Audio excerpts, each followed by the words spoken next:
Good evening. Hello, everybody. It's your girl, Marcie L. Thomas, and I'm super excited to be with you again for another episode of Live Well Sister. So come on in the room, join us, let us know where you're joining us from. Actually, I already have someone, Tracy. Hey, Tracy, saying hello. So welcome.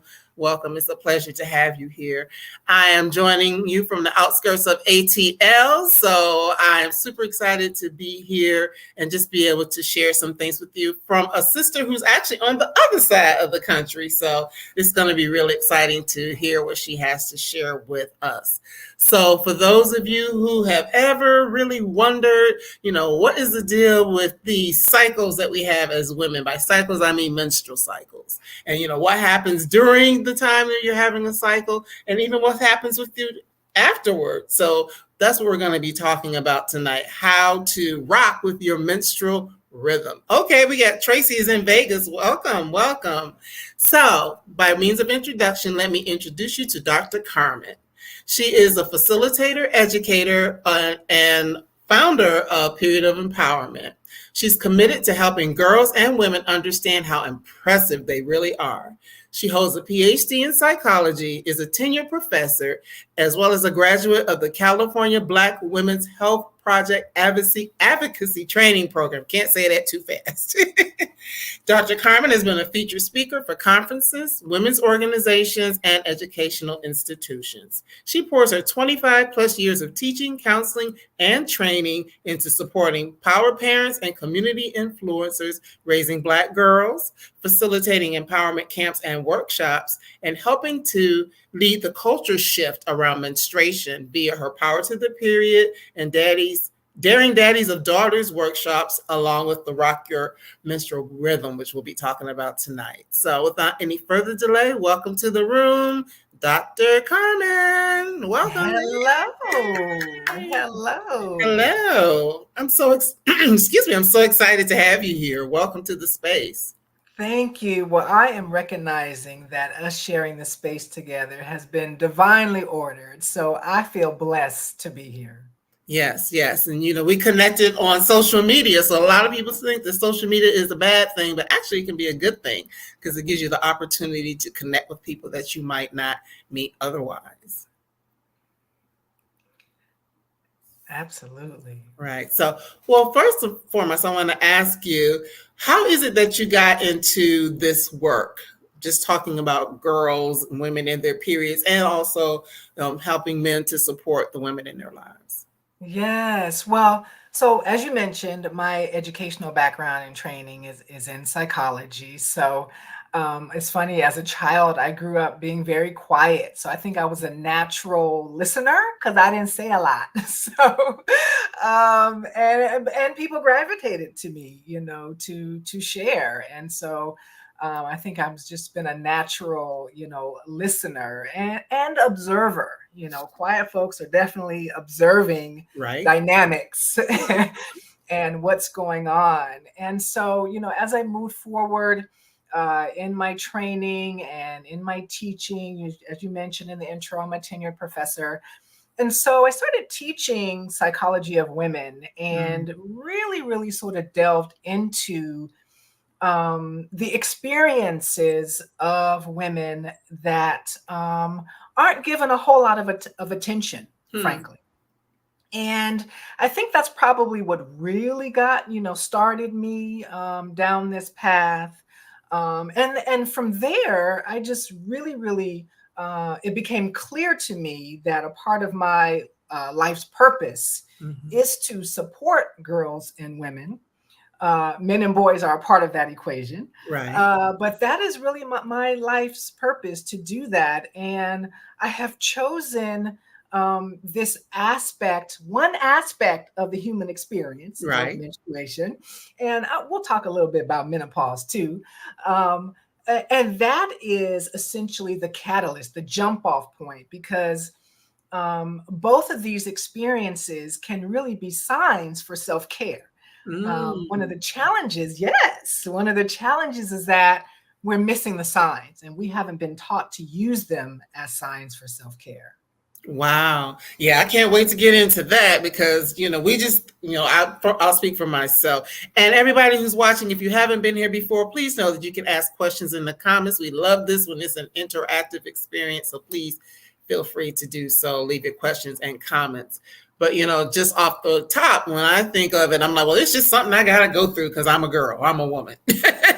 I never really thought of it in the terms of self care. So I'm really, really can't wait to get into that. So I know that you said, in your work as a psychologist that you were, teaching about women and, things like that in the work that you do.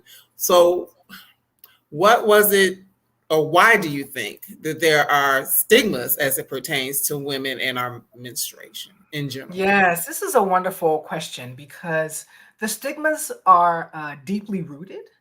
And they are long standing. Mhm. And part of my purpose is to shift our thinking and perceptions about this particular aspect of the human experience. But these stigmas, in some cultures, not all, by the way, these Mhm. negative stigmas go way back. You can find them in different religions. You can find them in different spiritual practices where women were, when they were, I'm gonna just say, we're gonna talk frankly here, when they Right. were bleeding, um, they were ostracized. It was thought that they were dangerous. It was thought that they shouldn't, that they were dirty, and should Mhm. not be interacting with the rest of the community. So a lot of that is there, and that those things are deeply seated and deeply rooted. But I said in some communities and not Mhm. all cultures, Mhm. Mhm. because there are cultures on the flip side, on the other side of the coin, who recognize and have a reverence for women Mhm. and women's wisdom. And Mhm. so, yes, that might be a new experience for some of us, right? Right. That, yeah. And so in those particular cultures, they, and not just for women, of course, they recognize what men bring as well, but in terms of girls and women, they're really, really intentional about recognizing particular milestones like Mhm. menarche, Mhm. which is the Mhm. technical Mhm. term for the first menstrual flow, right? There's a big celebration. There is an honoring of this girl, this 11, 12, 13, however old she is. It's a feast, and it's not just women, it's the whole community. Dads Wow. are there, the uncles are there, she's dressed in her beautiful garb. And so these particular cultures are really intentional about how she's being initiated into womanhood. And Mm. that's really, really what I think we have gotten away from Okay. and that we're missing. And if we can change our perspective, we can really, really tap into the power of our cycles in general, of our menstrual cycle, of our life cycle as Mm. well, because that's Mhm. another cycle that we need to talk about. So those are, some of the ways or reasons that I say some cultures Right. have this stigma. But another reason why it still exists is the stigma I'm talking about, Okay. is because women and girls are socialized to keep it a secret. Okay. So we're socialized to not talk about it. So that directly and indirectly communicates that there's a problem with Mm-hmm. this, Mm-hmm. right? That there's something problematic potentially with this that is not supposed to be shared. We a lot of times we don't even talk about it with each other, let alone the men in our lives, Mm-hmm. right? And in just a second, I want to talk about why it is important to talk about it with the men in our lives. So this is part of the reason why the stigma exists. And so lots of girls or women who are still menstruating, they are experiencing anxiety. They are experiencing fear. You don't want nobody to know, that you're on your period. Girls are not going to school because they don't know how to take care of themselves or what Mm-hmm. to do if they have, a leakage. And this is a normal human bodily experience Right. that the human race cannot exist if we don't have this. Very true. so Very true. so this is important. And I'm here to say that it deserves respect, and that this particular process deserves reverence, and we need to start normalizing the conversation around it instead of kind of toe stepping around and trying to keep it a secret and hidden. Mm-hmm. So one of the things that occurs when we keep it hidden, particularly from boys and men, is that let me just start with boys. They Mm-hmm. have no clue about Right. mechanically what's going on. Okay? And actually, unfortunately, some girls do not either. Um, so just a quick little side note. So I facilitate a workshop called Power to the Period. One is particularly for girls who have yet to start their period, Okay. to celebrate them. And in my most recent workshop, the girls thought, we were talking about anatomy, we keep it real. And the girls thought that the hole that they peed from was the same hole that they bled from. Mm. They did not know Wow. that those are two different openings, Right. right? So, hey, I'm here. Lucky they have me to educate them. Right. And that's just something because I mean, I'm thinking back to even like, well, I guess a lot of parents are afraid, and then those are some of the things that you teach to, let their daughters know, they use different words for stuff, or I can remember growing up, it's like, okay, you wipe this way, you do this, you do that, but it wasn't necessarily that people, I don't remember being taught that, okay, at some point there will be a period and you will, I probably was getting books from the library. As you can see, I love to read. I was probably picking up books from the library and reading about it versus somebody actually telling me. So, that is something to think about that. Yes, well, good for you for educating, yourself, but not every young girl is going to do that, Right. right? And so that's why I said it's important how we initiate our girls, because how we initiate them communicates their standing in society. It Mm-hmm. communicates whether society feels like they're important, or at least this particular aspect of their lives, whether it's valued. And so when we're not intentional about it, it communicates that this is a problem. Mm-hmm. And a lot of times it's because, parents are carrying the taboo as well. They're carrying the negative stigma as well, that it's a curse. Like you said, it's just something I gotta get through, all these words out there for it, Shark Week and Flow and all this other stuff. Mm-hmm. Um, and so because parents, many, not all, but because many parents have not been taught how and why and the reasons, just the basic mechanics and biology, but also the spiritual reasons, Mm-hmm. to really really have reverence for the menstrual cycle. They then are not able to communicate that to their girls, and then the cycle, no pun intended, or maybe intended, continues, right? And so Mm-hmm. that is what is going on there. But I want to get back to why it's important to teach boys, Mm-hmm. because many, let's just say teenagers, many men, many grown men, they often do not find out about the basic mechanics and what's going on with the menstrual cycle until they're in like a romantic relationship with a woman. Mm. Okay. And that's how they find out. Yeah. Okay. So there are, I read lots of articles and things about this. And I was reading one article about it, about these kids in middle school. And, the girl asked to go to the bathroom so she could Right. go take care of herself. And one of her male counterparts in the classroom said, "How come you can't just hold it like you hold your pee? You Wow. don't know what you're talking about." Right. And so boys, because it's like mysterious, they will often joke and tease about things that they Right. don't understand, Right. right? So that becomes a problem potentially as well. We get into period shaming and all this other stuff. And so then men, when they grow up not being kept in the dark, which is not necessarily their fault. This is a societal issue, not Right. placing blame on anyone, but they don't have an understanding either. And so, a lot of times, if they're in a relationship with a romantic relationship with a woman, or maybe their sister or what have you, or their mom, when that particular loved one is on their period, Ooh-wee. they're staying away from her, Right. right?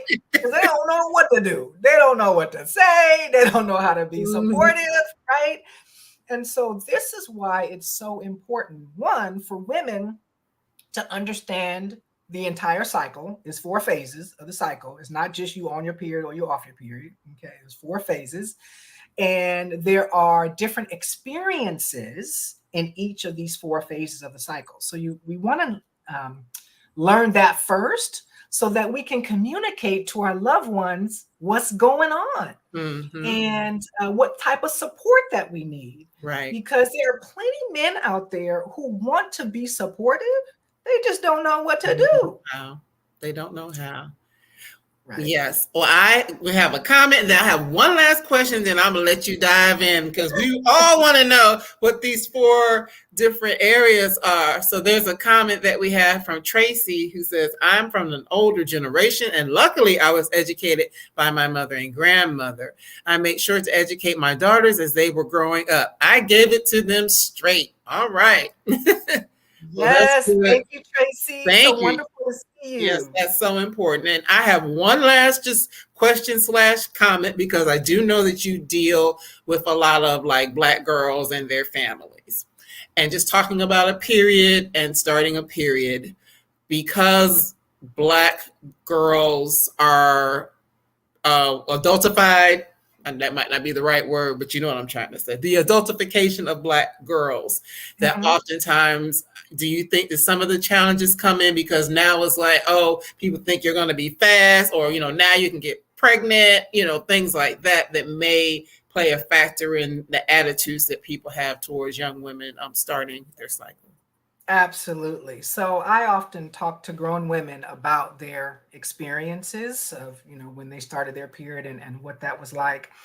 And a common story is that once they start their period, the relationship with the women, the grown women in their life changed. It was Mm, okay because why? Because now you can get pregnant. So that's the fear. So you need to keep your legs closed, and that's the only education that they're getting.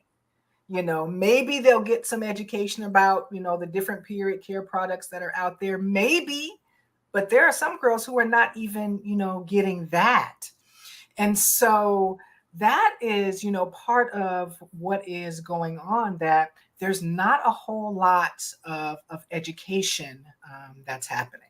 hmm Well, thank you for sharing that because I just know, we've all been through it. We know other people, and, not that that was ever said to me, but I do know that there are people who, have that kind of mindset. So let's get And into, yeah, parents don't want their girls to come home pregnant, right? right, So, right. I so mean, really, that attitude is fear, is based in hmm fear, right? hmm And so that means that there's more education for us to do, not hmm pull back, right. right?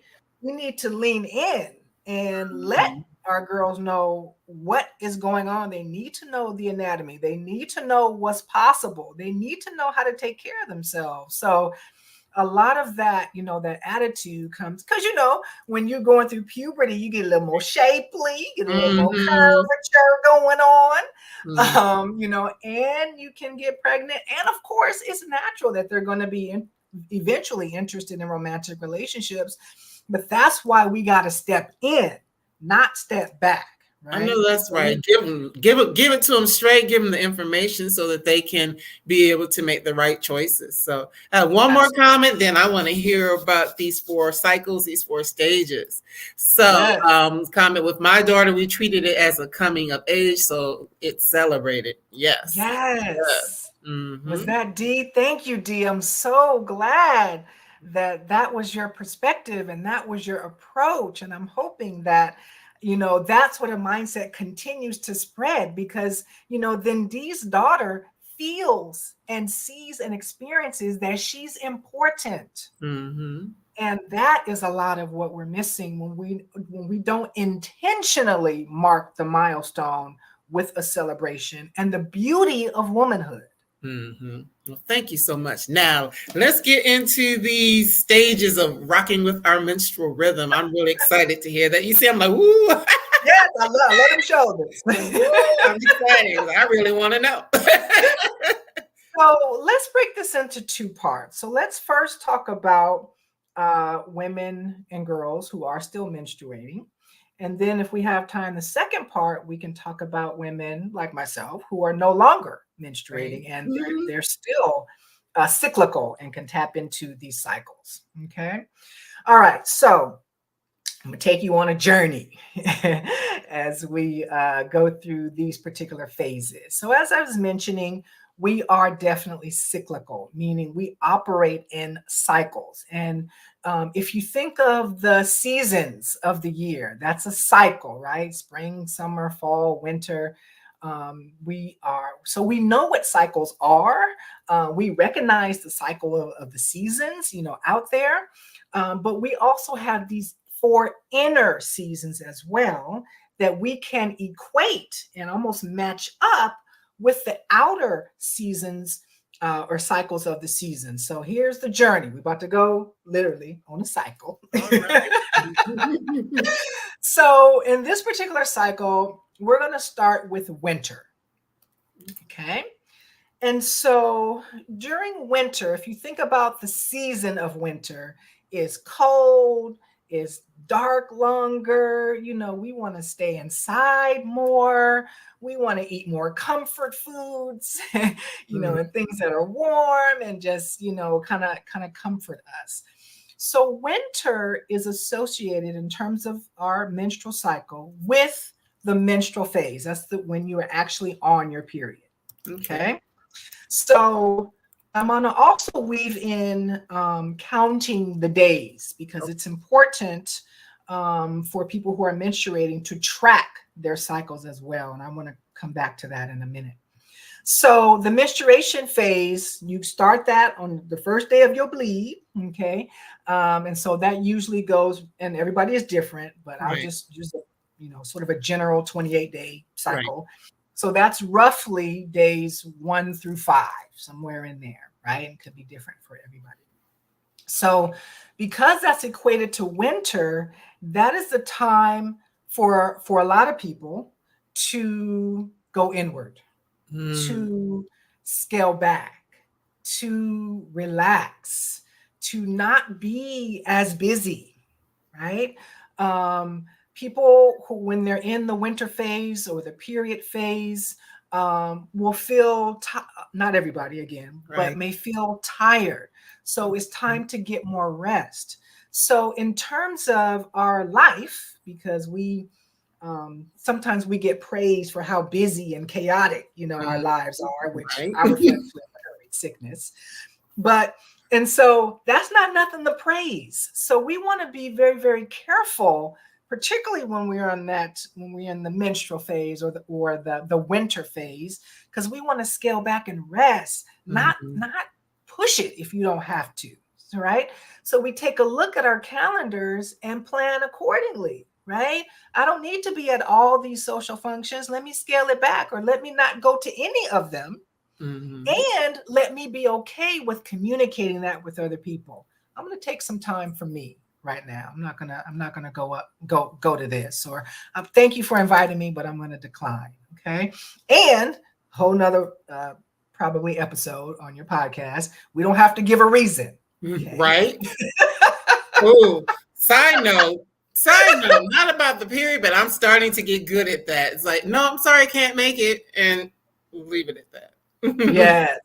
Okay. So that's Mm, winter. Now, winter is the phase of the menstrual cycle that most people are aware of, because that's when you're mhm, actually on your period. Okay. mhm, So the next phase we can think about spring. Okay. So we can think about spring. Spring is associated with the follicular phase, okay, of the cycle. Now, spring, when we think about spring, everybody happy when spring comes, right. right? The days start to get longer, it starts to get a little warmer, the flowers are blooming. So, spring represents new beginnings, right? And so, this is roughly days 6 to 13 of your cycle. But this is where you want to be more active. Okay. This is where you do want to schedule stuff. This is where you want to, be more creative if you're working on a project, or create something new. This is where you want to be moving and grooving, Mhm. during spring. The next phase is ovulation. Okay. The next phase is ovulation, roughly days 14 to 20. This is associated with summer. With summer, everybody's out, right? The days Mhm. are really long, right? You have more productivity. You're outside more. You might be showing more skin because it's Mhm. hot, right? Hot girl summer. So again, this is a good time to be active, to create, to do, to follow up with stuff, right? The last phase is what's known as the luteal phase. So this is fall.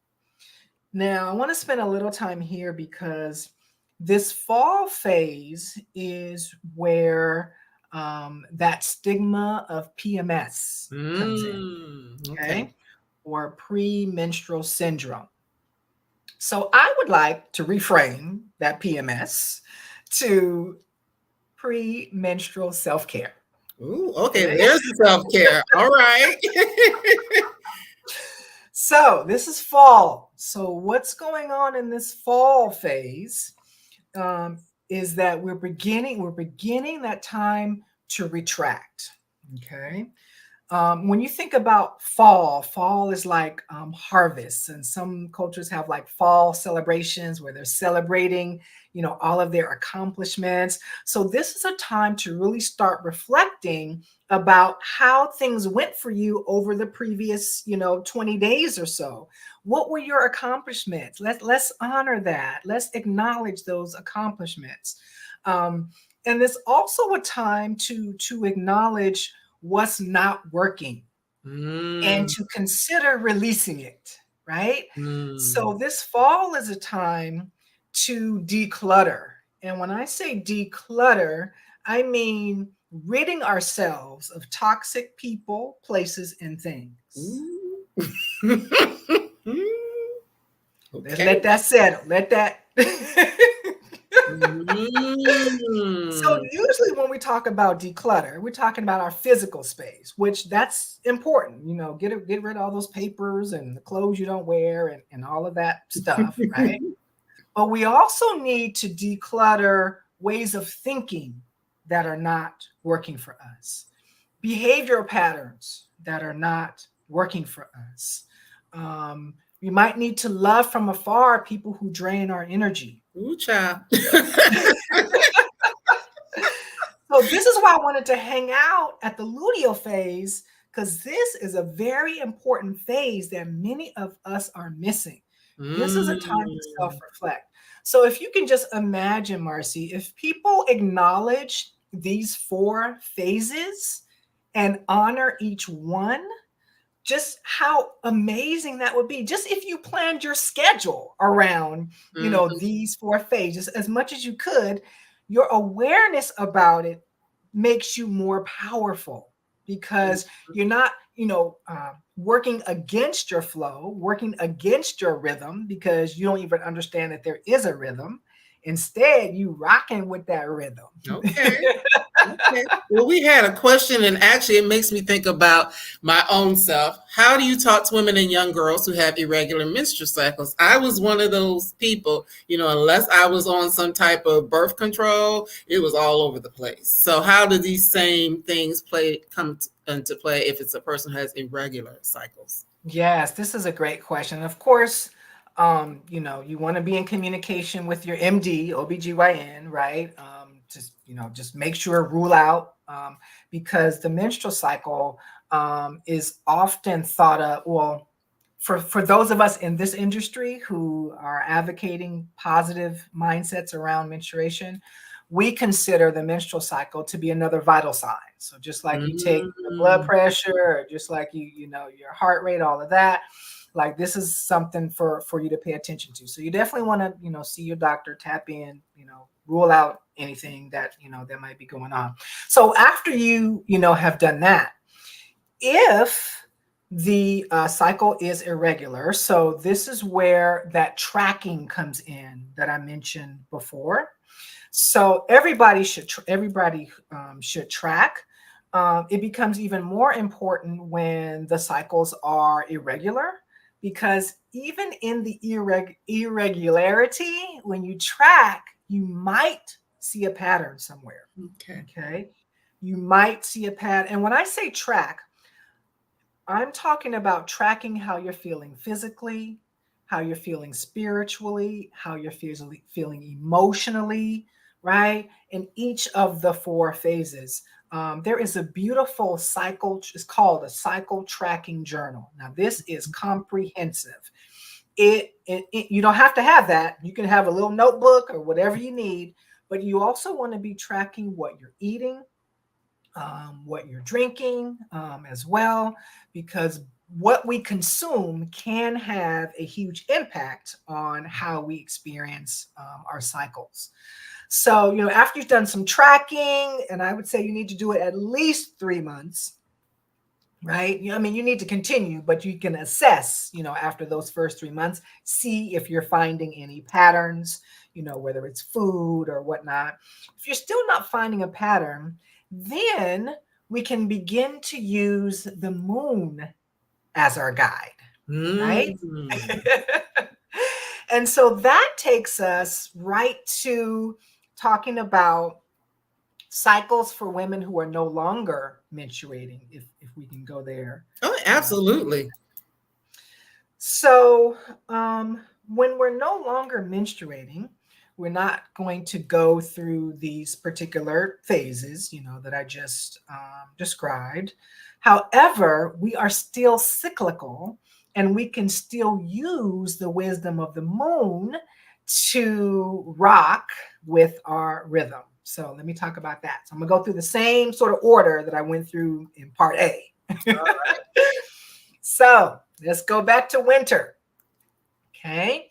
So winter is equated with the new moon. Now you can Google the moon phase calendar for each month, and it'll tell you exactly the dates or the days of the particular month where all of these different phases are going to be, and then you can plan. You can plan accordingly.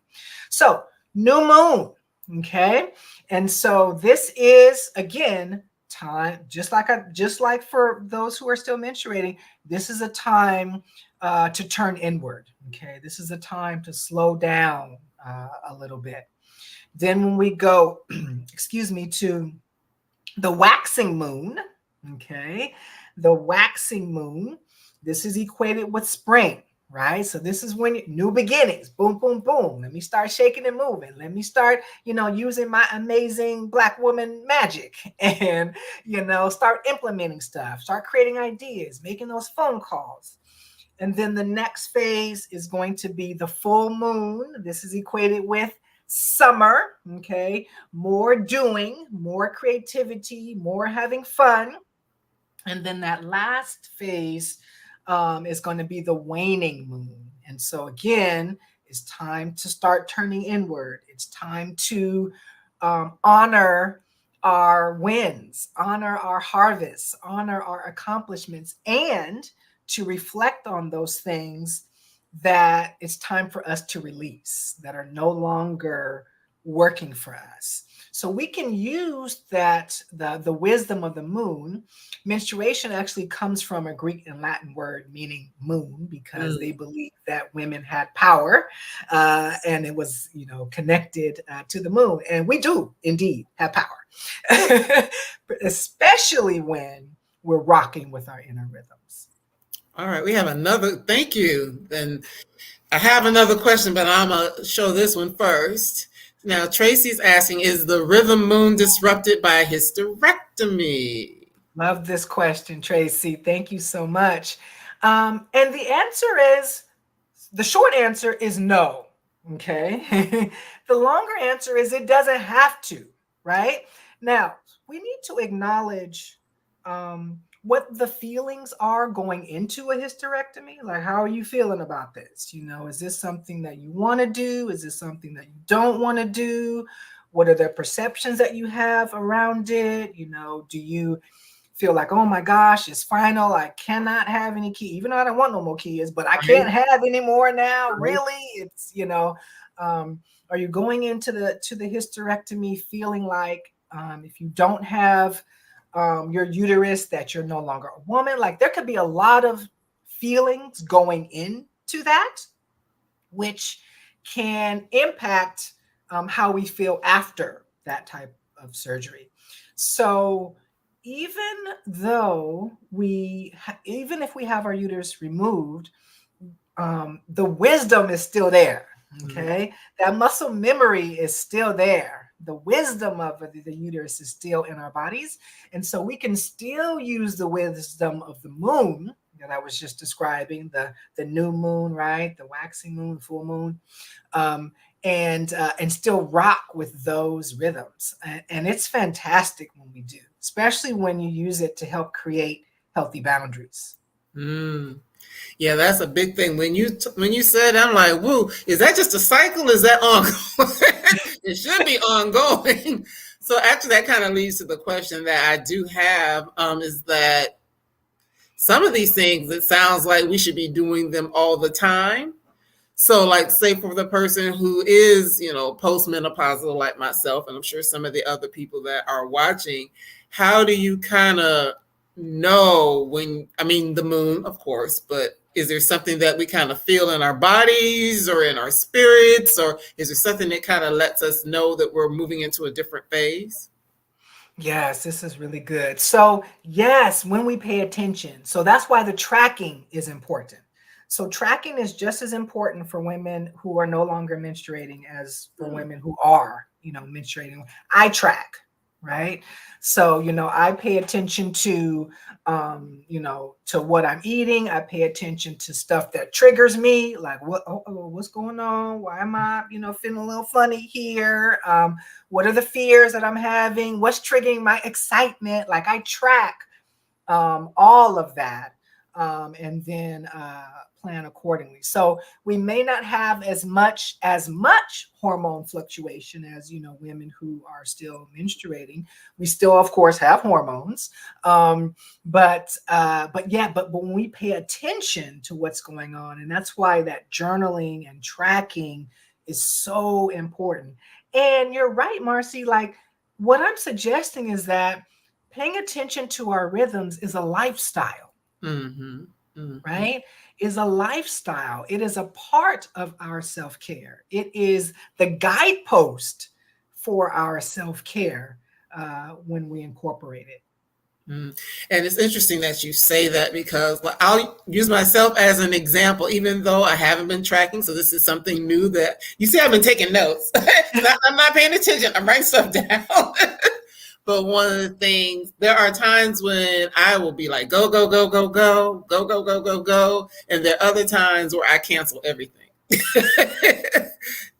Because it's like, you know what? I just want to kind of sit and chill and be in my own thoughts and, whatever is going on with me. I really am not looking for that outward energy. I'm just kind of, delving into who I am and what it is I'm trying to do and getting peace that way. Yes, and kudos to you for acknowledging that, because some people will continue to push through, Mm-hmm. right? Because that, for whatever reasons, but they may feel like they're not worthy if they're not being productive, or if they're not out there doing the stuff, or whatever mind hangups they have about it. They might continue to try to push through, when really, what spirit is telling them and what their body is telling them is that it's time to retract, right? It's time to go inward. It's time to be introspective. It's time to listen to self. And so when we set aside 4 days in a month to be reflective, to go inward, you can just imagine how much self-knowledge we would find. Now, Mm-hmm. being in psychology, I have come across a whole lot of people who are scared to know themselves. Ooh, ooh. Ooh. Let's let that sink. That is true. That is They true. are afraid of what they might find. Okay? Mm. But self-knowledge is where the power is. And Mm-hmm. so it's really important to take, I'm asserting that it's really important to take that time to reflect, to scale back, to journal, whatever it is, listen to your music, go on your walks, whatever it is, that's really, really important. It really is, to take that time. I know for me, it's easy because I always say I've been single my whole life, which is true. I'm an only child. I'm single. I don't have kids. So, I have a lot of time to be, in a reflective mode. But even with that being said, sometimes I have to take a step back. But you said something really powerful about people not wanting to know themselves. And I think a lot of times that happens because that means that they have to take responsibility, they have to be accountable, they may have to make changes, they may have to do some apologizing. I mean, a lot of things go with that. But however, it's important to do those things and sometimes face, that hard stuff. So Yes, yes, because that we're being authentic then, right. right?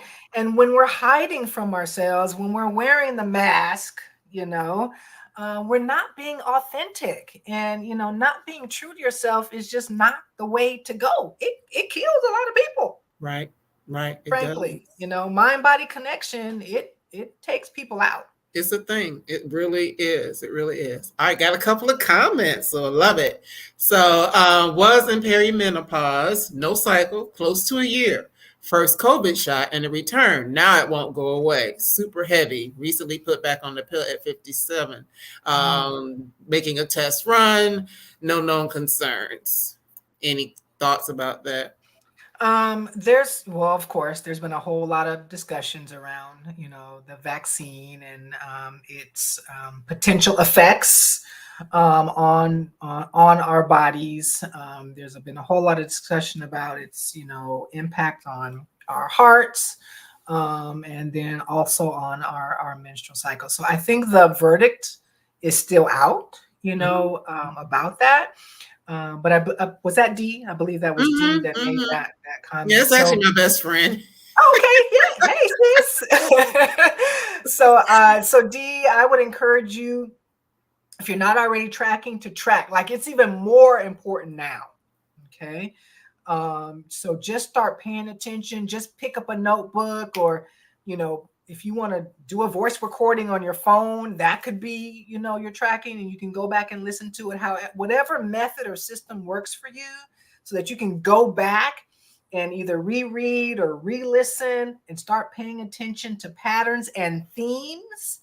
It's time to do that now. All right. Okay. Well, I guess Tracy. She has a comment, and then there was just a couple of comments actually. She's, I love being my authentic self. Been this way my whole life, and Carmen knows that about me. All right. Well, thank you for joining us. I guess one of Carmen's friends, so it's good to have our friends in the room.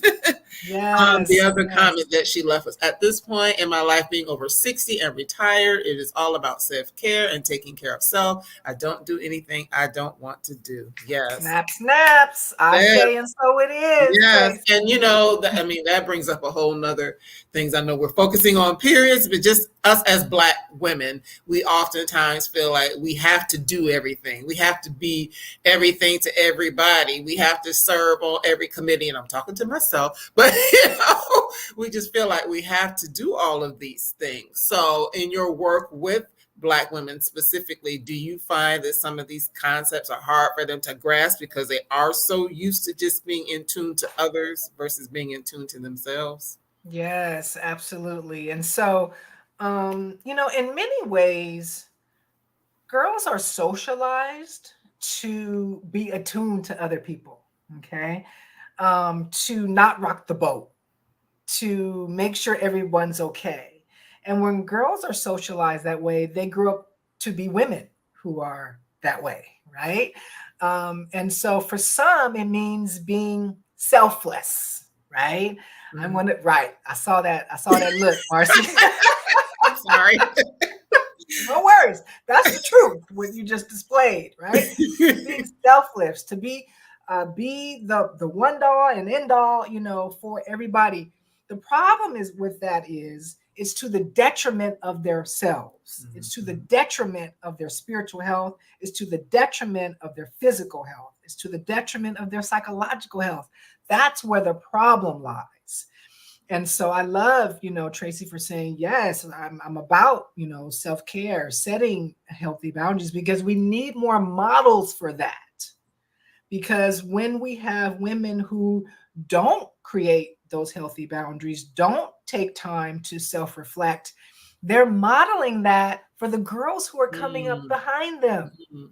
And Mhm. then the cycle, that particular cycle continues, That's you true. know, unfortunately. So I'm asserting that as the grown folks, that it is our job as women to model self-care, Mhm. to model self-reverence, to model self-worth.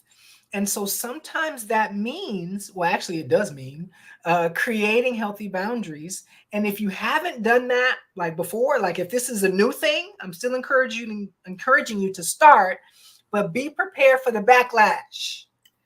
Yep. Be prepared for the people who aren't ready for you to take some me time, Mhm. right? Because that's not how we taught them to interact with us. Right. We taught them to expect us to be there all the time, Mhm. right? And so now, if we want to change, which I think that you should change if it's not healthy for you, now when we want to change, they're like, hold up, what you mean you're not available? What you mean you can't pick me up? Right. What you mean you can't go to this meeting? Right? So you Mhm. want to be prepared for that. Like, don't let it be a surprise or rock you or have you feel guilty when you are going through this process of making a change and creating these healthy boundaries and creating the space for your self-care and creating the space for your me time. Be prepared and just acknowledge that you're teaching them now something new. Right. Right. Yes, because that same best friend will often say, "You teach people how to treat you," which is so That's right. true. That's right, D. Yes, I mean that is so true. And the backlash, the people getting upset, you don't love me no more. I mean, just a lot of sort of things that come up. But as you were talking about that, and this is not a plug, and I promise I won't do this all of the time, but in my day job, I actually work for Girl Trek, which is the largest national nonprofit to serve Black women in their health. And we talk about having women get out and walk like 30 minutes a day, and 5 days a week. But one of the things that some people may not know about Girl Trek is that it initially was founded to actually have girls getting out and walking.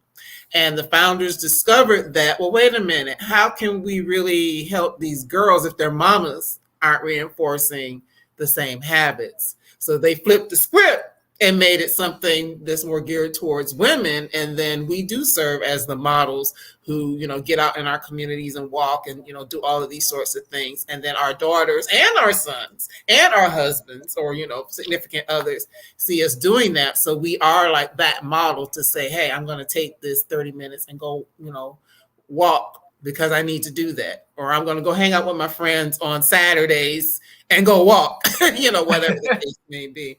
Okay. All right, Tracy. I'll be on the lookout for you, girl. Trek Henderson. All right. All right. I will be on the lookout for you because if you're in that Facebook group, you'll probably see me. But so enough with that, a little bit of a plug. But I mean, it's just important. Self-care in general, being able to take that time and, do those things that we know that we need to do. Yes, yes. And you know what, Marcie, I wanted to mention just one other cycle. So we talked basically about a monthly cycle, right? Whether we are still menstruating or not. But there's also a life cycle, meaning throughout our lifespan, okay, that is important for us to acknowledge. So I mentioned that I use the example of menarche, the first menstrual cycle, the first period, and that how we initiate girls through that process teaches them how they're valued in a particular society or culture. But I want to talk about, just really quickly, if I may, the 4 phases of a woman's life cycle. Please do. Yes. And each of these 4 phases is marked by a particular rite of passage. Okay. And so, if you've never heard a rite of passage before, it's a way of acknowledging important milestones throughout one's life. So, for example, the ones that we're really, really familiar with, high school graduation, that's like a milestone, right? We have a ceremony for that. Or marriage, we have a ceremony, for that or what have you. So, the 4 phases of a woman's life cycle operate according to various age groups. So we start with birth. Okay, we're born, yay. And until about age 25, this is the spring phase of the life cycle. So from birth until about age 25. This is when young women are in this sort of maiden phase. And so the menarche rite of passage is a part of this particular phase. Birth is a part of that particular phase, right? And so again, it's important to honor those particular rites of passage. And then after spring, of course, we go to summer and we move into possibly the birthing phase. And when I say birthing, I mean this very general. So of course there's childbirth, right. But I also mean like birthing ideas, creating businesses, whatever it is, right? So mothering in that sense, not necessarily of a child, but an idea, a project. And so this particular phase is roughly ages 25 to 50. And so it's important to honor the creation rite of passage. So if you launched a business, you created a new program at your job, you birthed something, right? It's important to honor that.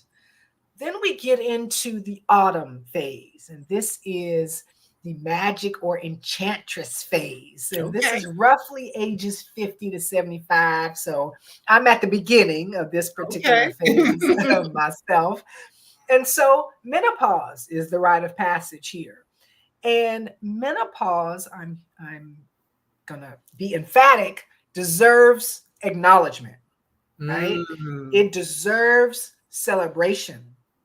It deserves initiation. It deserves to be honored and marked as a rite of passage. Look, we don't come all this way. We got a whole lot of wisdom, right? Okay, that needs to be honored and needs to be revered. And we can think about what this phase of life, what else we're going to learn, Mm-hmm. okay, about ourselves. We're not done learning. That's right. And then the last phase is the winter phase. This is the venerable phase. This is the folks who are definitely, worthy of respect, and they have just the utmost wisdom. And this is roughly ages 75 on. Mm-hmm. Okay, and so retirement might be a part of this particular phase. And then the very last rite of passage is the death rite of passage, because Mm-hmm. that is a milestone as well. So I just wanted to bring that up really quickly, Marcie, because it's important that we honor each of these phases. And if you're already post-menopausal and you didn't necessarily honor your menopause, you can still do it. It's not too late. Right. Okay. Acknowledge. And it could be something big, it could be something small. Maybe you go for a walk with your girlfriends, Right. okay, and talk about your experiences. Maybe you have a spa day. Maybe you go on a trip. It could be anything that you want, that you Mm-hmm. honor yourself at this particular point in life is so important. I love that. I did not, except for saying hallelujah, it's over, but but yeah, I mean, it's something to think about, that there is, because there is so much emphasis put on like that first phase, when you're growing up and you're figuring out where you're going to work, and getting married perhaps and stuff like that. And even in the second phase, so somewhat, because people are like, okay, you got to this point and here you are, and now you're the things that you were created for, and now you're starting to manifest a lot of things in your life in that regard. But then when you start getting to some of those later phases, a lot of times people don't celebrate those as much. They don't acknowledge. We Mm-hmm. talked about before we came on live that there are the women who are upset because they don't feel like a woman anymore because they stopped having a period, for example, where to realize it's just one of the phases. We all have to go through different phases, and that is okay, and it's to be celebrated, and all of that, and that you are still a vibrant woman just like you were years ago. That's right. And that's a part of rocking with your inner rhythm. It's a part of the life cycle. All right. Well, thank you so much for that.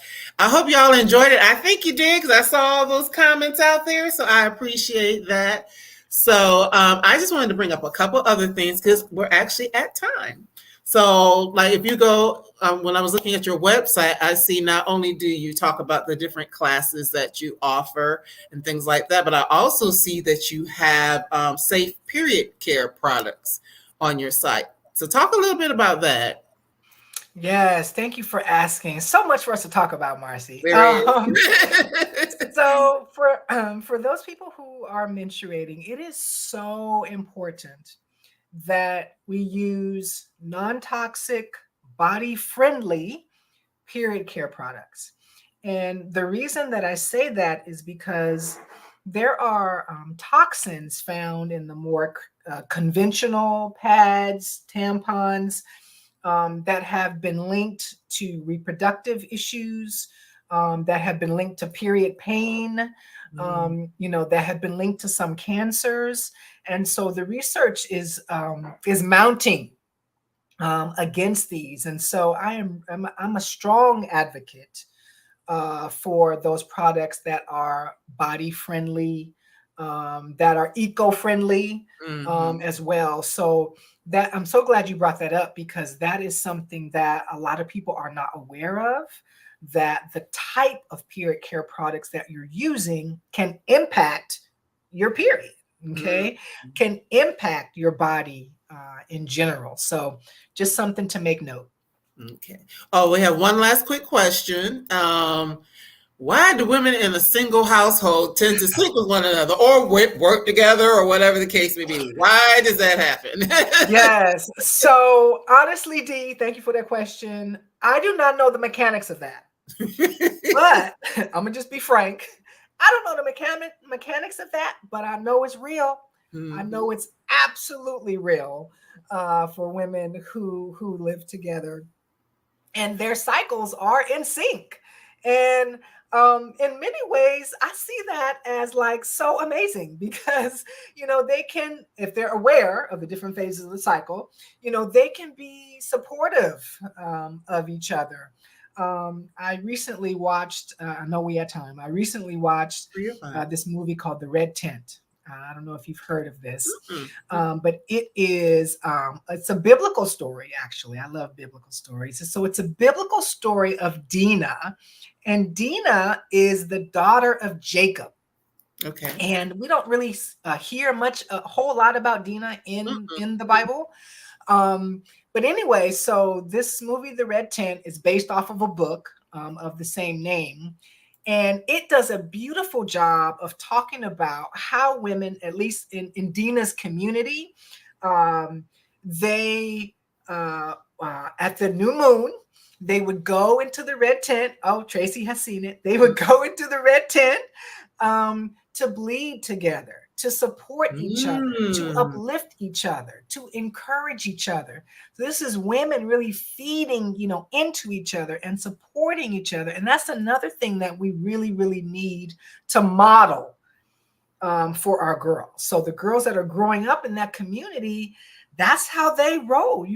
Women support each other. Women encourage each other. How are you doing? Take care of yourself. So, got to see The Red Tent if you haven't All right. seen it I wrote, already. you see, I was writing. I write stuff down so I can go back and look at it later because that's important. And the last thing that I do want to mention before I let you go, also on your site, and I'm going to put this up, you have a freebie that people can go there and get. So it is Dr. Carmen's 5 tips for positively powerful periods. So if you go to her website at periodofempowerment.com/freebie, you can get that information to share with someone else. Yes, yes. And that freebie is a really nice little one-page synopsis of a lot of the stuff that we talked about Oh, here okay. today. So it's a very nice sort of reminder to keep with you. Download it, save it, whatever you want to do, print it out, put it in your journal. Um, so it's a very nice little snapshot of a lot of what we talked about today. All right. That's awesome. Good to know. Oh, somebody's calling me, but I'll have to call them back. I'm like, why is my phone buzzing? It happens. They don't know that I'm on here spreading the good word. So and we had one other comment about the, actually a couple of comments. I'm sorry. I'll hit this one first. Rachel, that movie is an awesome demonstration of sister love, and the book's great too. Thanks for sharing. Yes. And the last, unfortunately, women in the workplace that cycle together are not in touch with their cycles, and the work environment, becomes hostile. Ooh, okay. I I don't mean, know if it I've can. experienced I that. mean, I mean that's a testament to women and just in general not knowing about their cycles and not knowing the power of paying attention to those 4 phases. And like I said, what happens in that luteal phase, that's fall. That's really really important. That's where the PMS so called Hmm. Hmm. comes from. And if we haven't taken the time to slow down, to reflect, right, then yes, we can become hostile. We can become easily irritated. We can become easily agitated. But it's because we haven't acknowledged our inner rhythm and we haven't Hmm. made the decision because we don't know about it to Right. roll and rock with our inner rhythm and honor it. Hmm. All right. Well, of course, I've had your Instagram and your website showing throughout the program. Is there anything in particular that you have coming up that people can maybe follow you or get linked to your website so that they can get more information or get into a class or anything like that? Yes. So I love if there are people out there who have a group of women already that exists. I would love to come either virtually or in person and facilitate. I have a full Rock with Your Inner Rhythm workshop. Can be customizable. There's a 2-hour version. There's a 4-hour version. So let me know. I would love to come and do that. I'm also probably a couple months out from doing a mega launch of Okay. my demystifying menstruation for men. Okay. Um, because there are many men out there who want to be supportive and have no clue and don't feel that there's a safe space for Mm, them to ask questions to be supportive of mhm. their partners, of their daughters. Right. So that is coming down the pike as well. And that's good because yes, women as women, we support one another. We're going through the same things. So yes, there is that, but having the men in our lives have more of an understanding and be able to be supportive and that I think that's very powerful. So even though I'm beyond that stage, I appreciate you for doing that because it is important for the people who need that type of information. And I would think it would be something that helps with those daddy-daughter relationships as well, just him having that information. So thank you so Absolutely. much. Thank you so much. So that's all that we have for tonight. That hour went fast. Because I'm looking like, oh, it's time. I like to respect people's time and not hold you any longer. But I want you to hang on for a second, Dr. Carmen. I'm just going to announce for next week who we have, and then everybody is free to go roam about the country. So, all right. So hold on one second. All right, everyone. Thank you so much for your interaction. Thank you for being here and making Dr. Carmen's visit a wonderful one, an interactive one. I really do appreciate that, and I'm sure she does as well. So by means of announcement, our next week's show, we actually will be talking about motherhood. Let me make sure I got my thing. Here we go. In the right place. I will have Helena Andrews Dyer, author of The Mamas.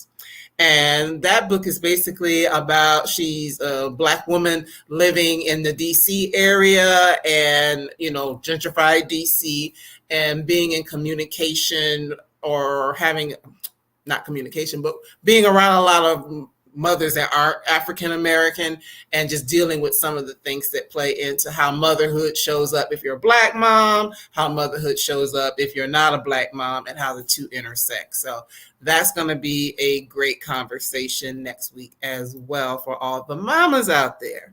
And so that is all I have for now. Let me see. I think we have one more comment. Thank you, Tracy, for being here. I appreciate that. So everyone, you have a good evening. If you enjoyed this conversation, please share it out, because I love doing this and I want more people to see it. And I'm sure Dr. Carmen would love for more people to hear about her wonderful work and program. So we will see you again real soon next week, same time, same place.